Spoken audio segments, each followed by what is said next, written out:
Hello, എന്താ പറയുക, പുതിയ സാഹചര്യത്തിലേക്കൊക്കെ എത്തിയിട്ട് ഇന്നേക്ക് 6 ദിവസം കഴിഞ്ഞു.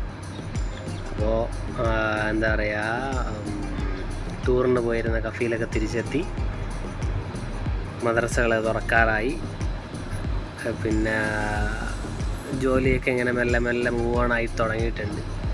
മറ്റേത് റൂമിലിരുന്ന് ഇങ്ങനെ ഭ്രാന്ത് പിടിക്കുന്ന സാഹചര്യം ഉണ്ടായിരുന്നു. അപ്പോൾ അത് മാറി മെല്ലെ ജോലിയിലേക്ക് എൻഗേജ് ആയി തുടങ്ങി. എന്തായാലും പുതിയ സാഹചര്യത്തിലേക്ക് പൊരുത്തപ്പെട്ട് വരാൻ പറ്റുമെന്നുള്ളൊരു പ്രതീക്ഷയിലാണ്. പിന്നെ ഈ റൂമിൽ ഉള്ളൊരു സുഖം എന്ന് പറഞ്ഞാൽ ഇങ്ങനെ പുറത്തിറങ്ങി സ്വസ്ഥമായിട്ട് ഇരിക്കാം എന്നുള്ളതാണ് ഒരു അഡ്വാൻറ്റേജ്. നമ്മൾ നാട്ടിലൊക്കെ മുറ്റത്ത് വാതപ്പടിയിൽ വന്നിരിക്കുന്ന പോലെ ഇവിടെ നമ്മളെ റൂമിൻ്റെ ഫ്രണ്ടിൽ വന്നിങ്ങനെ ഇരിക്കാൻ പറ്റും. അപ്പോൾ അങ്ങനെ റൂമിൻ്റെ ഫ്രണ്ടിൽ വന്നിരുന്നിട്ടാണ് ഈ വീഡിയോ